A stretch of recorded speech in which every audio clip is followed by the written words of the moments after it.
What's up, people? This is your boy, the Real McCoy Boy, and this is the second episode of the Real McCoy Boy Chronicles. I snuck to a different state to try to become famous, and I was only 15. In my last episode, I got shot and I didn't even know it.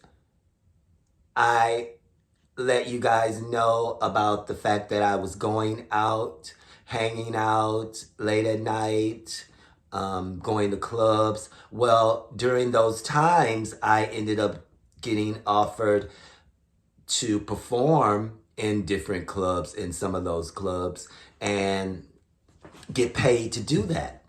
And because of me performing in all these clubs, I got to know other people that performed as well, and we built a camaraderie. And so we all had each other's numbers, phone numbers, and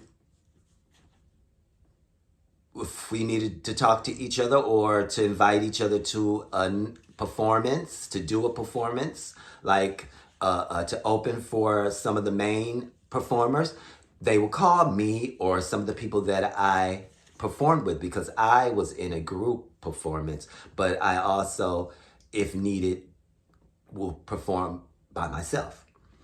And so I met someone that named The Rose. She was a very good entertainer, very talented performer, and The Rose looked like Oprah. Matter of fact, Oprah found out some type of way. She found out someone got wind of The Rose, and she ended up entering a contest, a lookalike contest for Oprah, and Oprah flew her out to her show, and you could probably find it on YouTube. Oprah flew her out to her show and introduced her at the end of her show about her looking just like Oprah. And so The Rose, back to the story though, The Rose ended up being invited to another state and get paid by some gentleman to perform. The Rose couldn't do it. None of her performers that she performed with couldn't do it either. They all had other entertainment engagements, prior engagements, so they couldn't go out of town to do this. So they thought of me, and so they called me. One of The Rose's proteges called me and was like, well, The Rose was invited to this state, and this man wants her to entertain there, and he's going to pay her, and it can be a good opportunity. And I was like, okay, I'll go.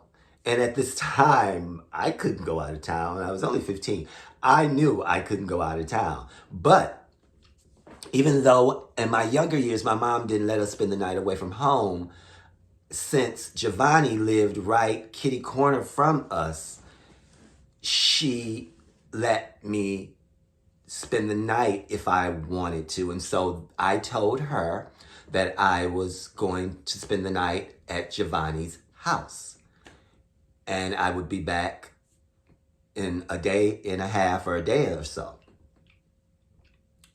And so I called Giovanni and I told him, I told my mom I'm coming to spend the night at your house for a couple of days. So would you tell her if she calls and asks you, to confirm that I'm spending the night at, Giovanni's house. So Giovanni was the only one that knew. And I knew that I had to keep someone informed while I was up there, because honestly, that was a stupid thing for me to do, to go down there. Even then, when I was getting ready to do it, it was stupid. I just was like, I want to do it because Giovanni and I both were out trying to be famous. We were in a singing group that didn't get too far, but we also performed together. Giovanni was one of the people that I performed with as in my group and a third person. So it was three of us. And so we did any performances, lip sync any performances that had three people in the group. And so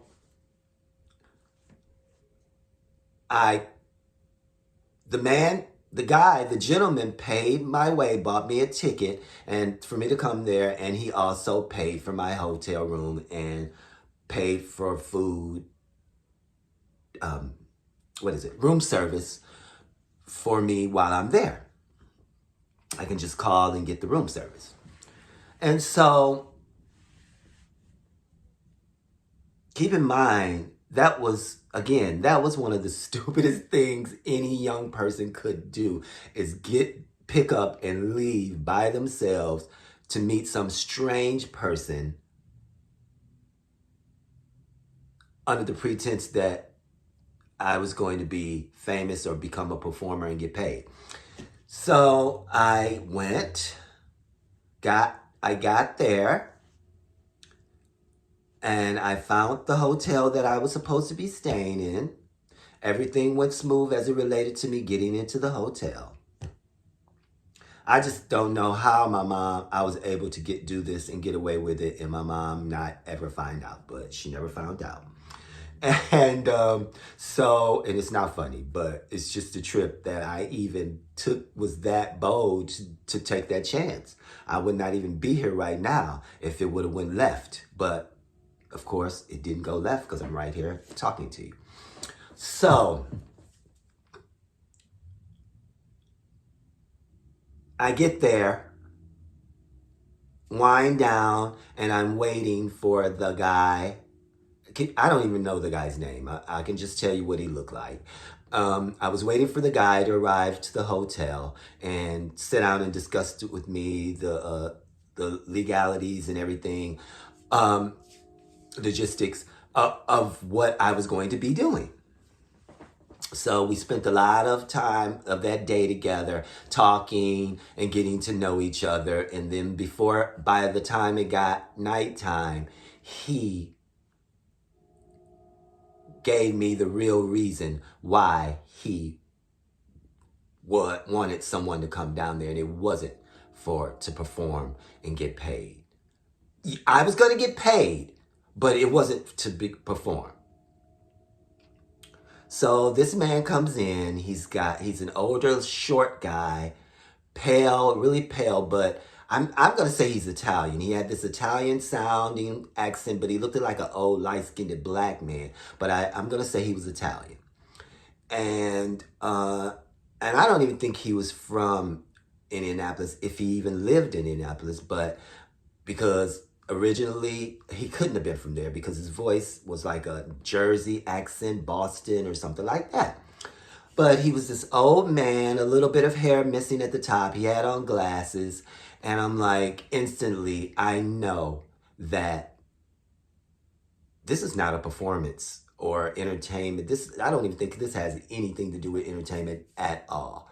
And I'm like, what does this man want? He has to have an agenda, a different agenda. And keep in mind, I was a really, really good looking person when I was young. And I'm not bragging about it, but I was even better looking when I was younger. And so this man basically hit the jackpot when he saw me, basically, because his intentions wasn't for me to perform. And again, that was so stupid for me to go all the way down there. Now, he says to me when we get in the bed, when he gets in the hotel room, and he says, after we talk for a while, he's like, well, it really isn't for any kind of performance, because I'm inquiring, what is this performance that I'm going to do? What am I going to be doing? And he says to me, well, I'm going to be honest with you. You won't be doing any kind of performances. You will be what I brought you down here for is to move into my house My wife is no longer there. All her clothes are still there. Now, I don't know if she was dead, because I don't think he told me that. I don't even remember him saying where she was. I don't know if she left him, but he said all her clothes were there, and he wanted someone. And I wasn't the first pick. You got to remember that. I wasn't the first one that he offered this position to. And he did not tell them what this position was about, because when I got back home, I let the Rose and I let Giovanni know that that's not what. Actually, I called Giovanni that same day. And Giovanni said to me, and when I told him what the guy wanted, Giovanni said to me, you better get out of there. You better go. You better come back home. So what the man wanted, he said that all her clothes was still at the house. He wanted me to live in his house, wear his wife's clothes. Red flag.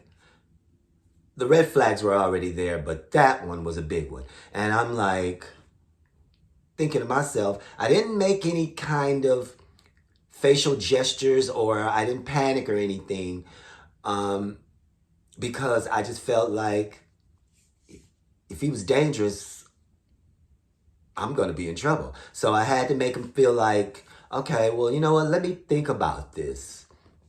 I don't even remember if I said let me think about it, but I said something around in that train of thought that, just give me some time to think about this. And so since he wasn't staying in my hotel room with me, he was staying somewhere else, either at his house, if he really had a house, or in another hotel room in that hotel. I don't know, because he didn't stay in the hotel with me. He just came to tell me what he needed to tell me, and he was going to come back and forth to see me as I was staying there. Well, I got on the phone, of course, ordered me some room service, but I got on the phone. I made some phone calls. I called Giovanni to tell him what the deal was, and it was not true. And I also called the bus station to find out when the next bus was, because I was going to get out of there early.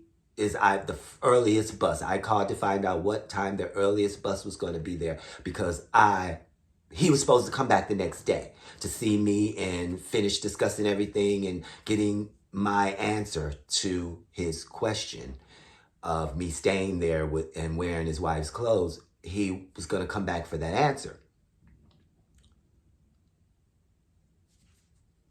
I got out of there. I think I want to say that I had my own money, and I bought me a ticket and got up out of there, because I'm going to tell you this, wherever I go, if I'm going to go anywhere, I'm going to at least have some money in my pocket, because you never know what I might, even if I really don't get into people paying my way or anything, but if they are, I'm going to make sure I got some money that they don't know about in case I need to do exit stage left, or, just buy me something that I might want. So I ended up getting a ticket, got there early. I think I got up at 4:30 or something like that, and walked down. So it was really close to the hotel. It was downtown. And I got up and went. Now, keep in mind, it had to be, I want to say I've been to that state with some other people in my life, but not that city. And the state that I went in, the city that I went in was 500 miles from Michigan. So I'm going to say it was at least that, or a little bit less than that, or maybe a little bit more than that. I'm not really sure. But anyways, so I got up, got dressed, went straight to found out where the bus station was, as it related to being close to the hotel, because I think I got a ride to the hotel. I can't even remember. It was a long time ago. But I found out how to get to the hotel by walking. I found out how to get to the bus station by walking. And I got up at 4:30. I think I made it there around 5 something, and the bus left soon after that.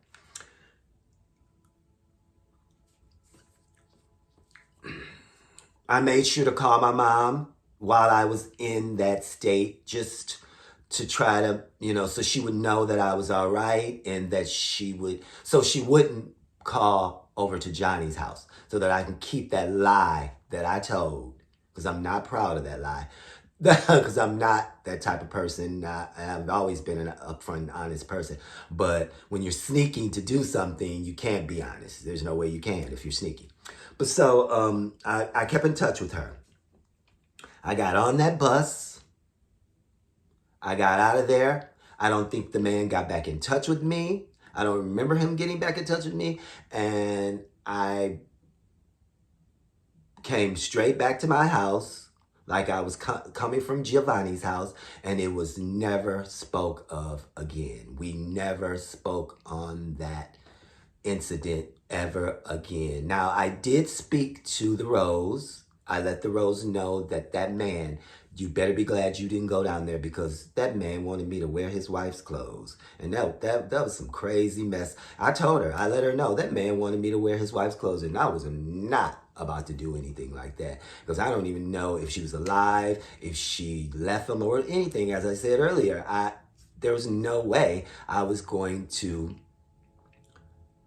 stay at some man's house, even if I was of age, and wear some clothes that belonged to somebody else and live. He wanted me to live as his wife, I think. I don't know. I really don't know. I was just like thrown back by the whole thing. Keep in mind, I wasn't surprised that it wasn't about performing, but I was definitely surprised about what he wanted from me. And I regret that. I regret not telling my mom, faking it to my mom to make her believe I was at Giovanni's house, because anything could have happened to me. I could have gotten trafficked. I could have gotten unalived. I could have gotten kidnapped and sold to other adult men, or sold to people.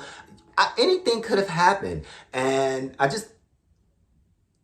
it was the stupidest thing I could have did. But just by the grace of the Lord, again, because it wasn't nobody but him that I made it home.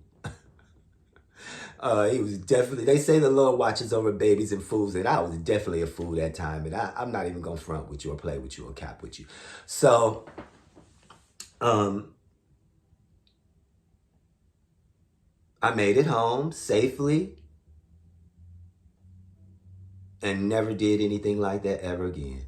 And did not think about doing anything like that again. And it just goes to show you that it's not safe.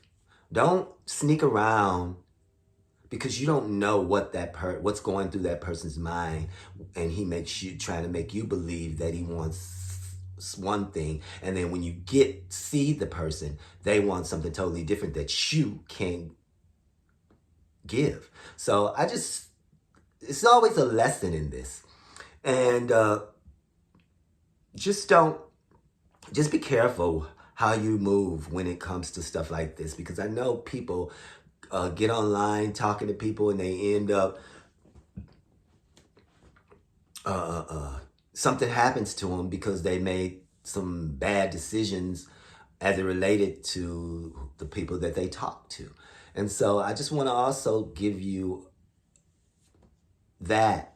In with that, please be careful. Do not just believe what a person says just because he says that he's going to do something for you. Don't ever do that, because you get proof, get real proof, and also get your parents involved in it, because if it's true, they're going to talk to your parents and have your parents sign some paperwork, because I wasn't of age to be signing anything anyways. So, and get your parents involved when you're in a situation like that. Be very careful. Do not make those type of harsh decisions. Just be careful. And thank you for watching. Thank you for listening to this story. Real McCoy Boy Chronicles. See you on the other side of Real McCoy Boy Chronicles. This is your boy, the Real McCoy Boy. Peace out. Peace and love.